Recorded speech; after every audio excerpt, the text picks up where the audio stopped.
శ్రీ గురుభ్యో నమః. హరి ఓం. ఇప్పుడు మనం చూస్తున్నటువంటిది కైలాస టెంపుల్ ఎల్లోరా. ఇది ఎక్కడ ఉంది అనేది తెలుసుకుందాం.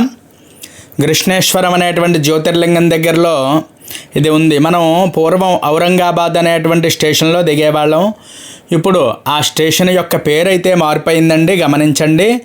ఛత్రపతి సంభాజీనగర్గా అది మార్చడమైనది. అక్కడికి ట్రైన్ సౌకర్యాలు అవి కూడా ఉన్నాయి. అక్కడి నుంచి సుమారుగా ఒక గంట సేపు అయితే కృష్ణేశ్వరం వెళ్ళినట్లయితే ఈ ఎల్లోరా కేవ్స్ అంటారండి. చాలామందికి తెలుసున్నదే. ఇక్కడ ఇది విశేషం ఏమిటి అనేది ఇప్పుడు మనం చూద్దాము. ఈ ఎల్లోరా కేవ్స్ అంటే ఈ కైలాస మందిరాన్ని చూడడం అంటే భారతదేశపు ప్రాచీన శిల్పకళ, ఆధ్యాత్మిక, ఇంజనీరింగ్ ప్రతిభ అవన్నీ కూడా కలిసినటువంటి అద్భుతమైనటువంటి స్థలమే ఎల్లోరా కేవ్స్. ఈ గుహలలో కైలాస టెంపుల్ మరియు బౌద్ధ గుహలు కలిసి మన సంస్కృతి గొప్పతనానికి ప్రపంచానికి తెలియజేసేయండి.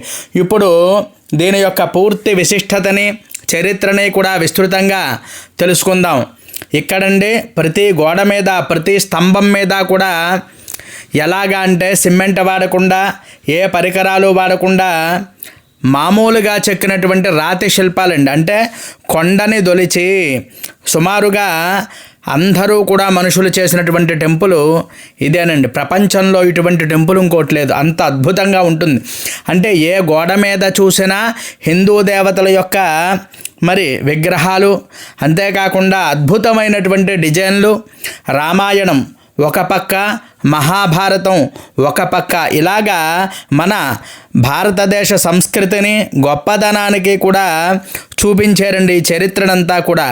అయితే రాబోయేటువంటి కొన్ని తరాలు తరువాత ఏమైందంటే కొంతకాలం ఇదంతా కూడా బాగానే నడిచింది. తరువాత వచ్చినటువంటి మహారాజులు కొంతమంది ఏం చేశారు అంటే వీటిని ధ్వంసం చేశారు.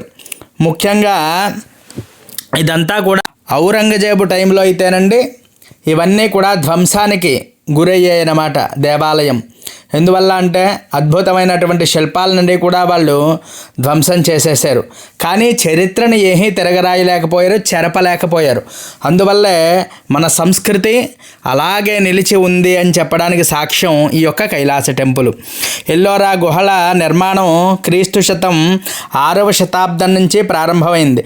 మొదటగా బౌద్ధ సన్యాసులు ఈ గుహను తవ్వడం ప్రారంభం చేసి సింధు రాజులు, చివరగా జైన మతస్థులు నిర్మాణాన్నది కూడా కొనసాగించారు. మొత్తం 34 గుహలు, 1 నుంచి 12 దాకా కూడా బౌద్ధ గుహలు, 13 నుంచి 29 దాకా కూడా హిందూ గుహలు, 30 నుంచి 34 దాకా కూడా జైన గుహలు. ఇది ప్రపంచంలో 3 మతాలు కలయిక గొప్పగా ఉదాహరణగా చెప్పుకోవచ్చు. బౌద్ధ గుహలు ఎల్లోరా అత్యంత పురాతనమైనవి. ఇవి విహారాలు, వానస్థలాలు, చైతన్య మందిరాలుగా, అంటే బౌద్ధ భిక్షుకులు ఇక్కడ నివసించి ధ్యానం చేసేవారు. గుహల లోపల గదులు, స్తంభాలు, ధ్యాన మందిరాలు కూడా ఉంటాయి. ధ్యానంలో ఉన్న బుద్ధుడు, ఉపదేశం చేస్తున్నటువంటి బుద్ధుడు, మహాపనిర్వాణంలో నిద్రలో ఉన్నటువంటి బుద్ధుడు కూడా. ఈ శిల్పాలు శాంతి, జ్ఞానం, ఆత్మ సాక్షాత్కారాన్ని కూడా సూచిస్తూ ఉంటాయి. ఇక్కడ విశ్వకర్మ గారు దీనిని అంటారు చైతన్య హాల్గా నిర్మించారు. లోపల ఏకో సౌండ్ కూడా ప్రత్యేకంగా ఉంటుంది. ఇది ప్రార్థన కోసం ఉపయోగించబడేదన్నమాట. స్తంభాలపై ఉన్నటువంటి సున్నితమైనటువంటి శిల్పాలు కొంత చిత్రలేఖనం, ఆనవాళ్ళు, కట్టడం శాస్త్రీయ నిర్మాణంగా ఉంటుందండి. బౌద్ధ గుహలు సరళత, ఆధ్యాత్మికత కలయికగా ఉంటాయి. కైలాస టెంపుల్ ఒకే రాయిపై నుండి కిందకి చెక్కేశారు. సుమారుగా 2 టన్నుల లక్షల రాయిని తొలగించడం జరిగింది. గర్భగుడి, నంది మండపం ఒకే రాయితో. ఇది అద్భుతమైన శిల్పకళా చాతుర్యము. రాష్ట్రీకూటరాజు గారు దీన్ని నిర్మించారు. 8వ శతాబ్దంలో ఇది నిర్మాణం జరిగింది. శైవ సంప్రదాయానికి ప్రతీకగా ఉంటుంది. కైలాసాలయంలోనే రావణుడు కైలాసాన్ని ఎత్తేటువంటి శిల్పం, శివపార్వతి వివాహం మొదలైనటువంటివన్నీ కూడా ఒక గోడపై ఈ యొక్క కథ అంతా కూడా చూపిస్తూ ఉంటుందండి. శివలింగం ప్రధాన దేవత, కైలాస పర్వతాన్ని ప్రతిబింబించేటువంటి నిర్మాణం. భక్తులకు ఇది అత్యంత పవిత్రమైనటువంటి స్థలం. కైలాస మందిరం కాకుండా ఇతర హిందూ గుహలు కూడా ఇక్కడ ఉంటాయండి. అలాగే శివుడు, విష్ణుమూర్తి, దేవతా శిల్పాలు, పౌరాణిక కథలు కూడా దీని మీద చెక్కబడ్డాయి. ఇలా చూస్తే కళా వైవిధ్యాన్ని కూడా చూపిస్తూ ఉంటాయి.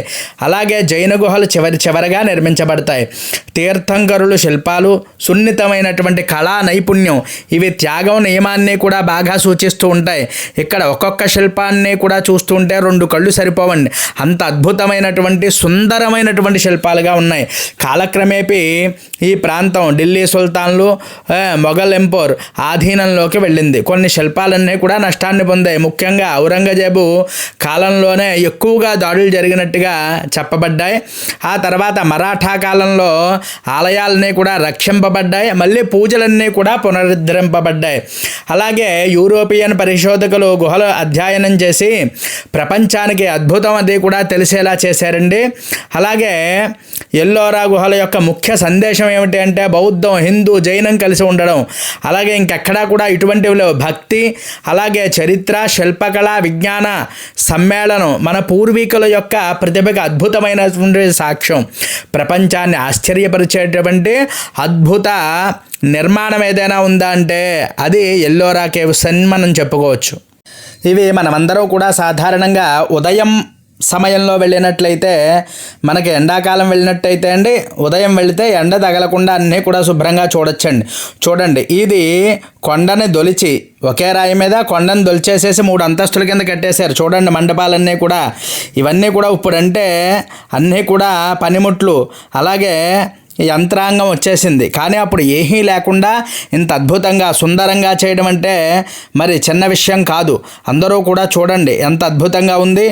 అదే మనం వర్షాకాలం వెళ్ళినట్లయితే అండి, చక్కనైనటువంటి ఆహ్లాదమైనటువంటి వాతావరణం కూడా ఉంటుంది. ఎందువల్ల అంటే మనకి చివరి గుహలు ఏవైతే ఉన్నాయో అక్కడ మనకి వాటర్ ఫాల్స్ ఉంటాయండి.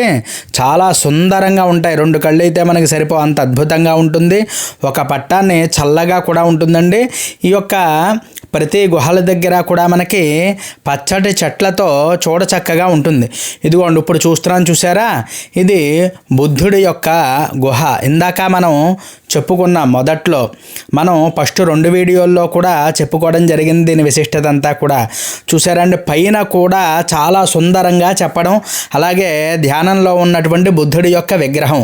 అలాగే మళ్ళీ బయటకు వచ్చిన తర్వాత చూడండి, ఇటువైపు వెళ్ళిపోతే మనకి 2 అంతస్తులుగా చెక్కినటువంటి గుహలు కూడా మనకు కనిపిస్తాయి. ఇలా చూసుకుంటూ వెళ్ళిపోతాయండి. ఇంకోండి ఇక్కడి నుంచి ఆ పైనుంచి అది కూడా పడేటువంటి జలతరంగిణి, జలధారది కూడా పడుతూ ఉండేది. ఇక్కడ చాలామంది అంతా కూడా స్నానాలవి కూడా చేస్తూ ఉంటారు.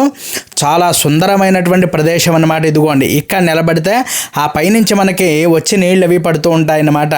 ఎండాకాలం వెళ్ళినట్లయితే మనకి ఇవి కనిపించవన్నమాట. ఇప్పుడు మనం ఎండాకాలం వెళ్ళాం కాబట్టి ఇదిగోండి ఇదొక బుద్ధుడి యొక్క విగ్రహం. గమనించండి, ఇలా చూస్తూ వెళ్ళినట్లయితే అనేకమైనటువంటి శిల్పాలు, అనేకమైనటువంటి ఆధారాలు, అనేకమైనటువంటి చరిత్రలు కూడా మనకు కనిపిస్తూ ఉంటాయి. ఈ వీడియో మీకు నచ్చినట్లయితే లైక్ చేయండి, కామెంట్ చేయండి. ఇంకా ఎవరైనా మన ఛానల్ సబ్స్క్రైబ్ చేయకపోతే సబ్స్క్రైబ్ చేయండి. హరి ఓం తత్సతు. స్వస్తి.